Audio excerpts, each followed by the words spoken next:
வணக்கம் மக்களே.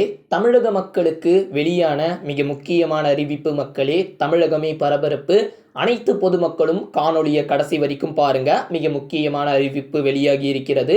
இந்த மாதிரி பயனுள்ள தகவல் போடக்கூடிய நம்முடைய சேனலை மறக்காம சப்ஸ்கிரைப் பண்ணி வச்சுக்கோங்க மக்களே. வீடியோ பிடிச்சிருந்துச்சுன்னா மறக்காம ஒரு லைக் பட்டனை கடைசியில் கொடுத்துருங்க. சரி, வாங்க வீடியோவிற்குள் சென்று விடலாம். ஜிபே, போன்பே தற்போது கிராமங்கள்ல முதல் நகரங்கள் வரை அனைத்து இடங்களிலுமே டிஜிட்டல் பரிவர்த்தனைகள் மக்கள் ஆதரிக்க தொடங்கி இருக்கிறாங்க. இது உண்மைதான் மக்களே. அதே போல இந்தியா முழுவதும் கூகுள் பே, போன்பே, பேடிஎம் போன்ற செயலிகள் மக்கள் அதிகமாக பயன்படுத்துகிறார்கள். ஆனா இப்படி பயன்படுத்தக்கூடிய ஜிபே, போன்பே இந்த மாதிரி ஆப்ஷன்லாம் மக்கள் பொறுப்பில்லாம அலட்சியமா பயன்படுத்துறாங்க. அதை எப்படி பாதுகாப்பாக பயன்படுத்தணும், சில நேரங்களில் தப்பு பண்ணும்போது பெரிய தொகை மாறிவிடுவதற்கான வாய்ப்பு இருக்கு. அதை பற்றி இந்த வீடியோல பார்த்துடலாம் மக்களே. யூபிஐ செயலி தவறான யூபிஐ ஐடி உள்ளிடுவது தவறு மக்களே.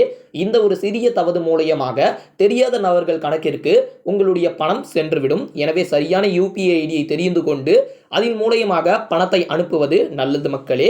இரண்டாவதாக QR குறியீடு.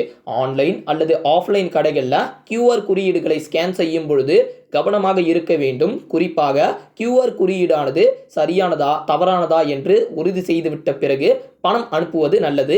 சில சமயம் மோசடி செய்பவர்கள் QR கோட்டை உருவாக்கி இருக்கலாம். அதனால் ஏமாந்து விடாதீர்கள் மக்களே.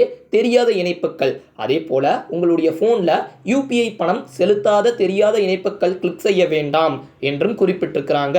குறிப்பாக உங்களுடைய போனுக்கு வரும் ஓடிபியை யாருக்கும் கொடுக்காதீர்கள். என்னதான் நம்பகத்தன்மை நண்பர்களா இருந்தாலும் கொடுக்காதீங்க அப்படின்றத தெரிவிச்சிருக்கிறாங்க. பணம் பெறுபவரின் பெயர். யூபிஐ மூலமாக அதிக கட்டணம் செலுத்த வேண்டிய நிலைமை இருந்தால் பணம் பெறுபவரின் பெயர் மற்றும் யூபிஐ ஐடி மற்றும் தொகை எப்பொழுதுமே இருமுறை சரிபார்ப்பது நல்லது. அதே போல உங்களுடைய செயலி எப்பொழுதுமே புதுப்பித்த நிலையில் இருக்கணும். அதாவது உங்களுடைய ஜிபே, போன்பே எல்லாமே அப்டேட் ஆன நிலையில லேட்டஸ்ட் வெர்ஷன்ல இருக்கணும். அடுத்தபடியாக கடவுள் சொல் மக்களே. அதே போல உங்களுடைய வங்கி கணக்கிற்கு நீங்கள் பயன்படுத்தும் கடவுள் சொல் இந்த யூபிஐ ஐடிக்கு பயன்படுத்த வேண்டாம். அதாவது யூபிஐக்கு வேற ஒரு கடவுள் சொல்ல பயன்படுத்துங்க. ரொம்ப கடினமா இருக்கிற மாதிரி பயன்படுத்துங்க அப்படின்றதையும் சொல்லி இருக்கிறாங்க.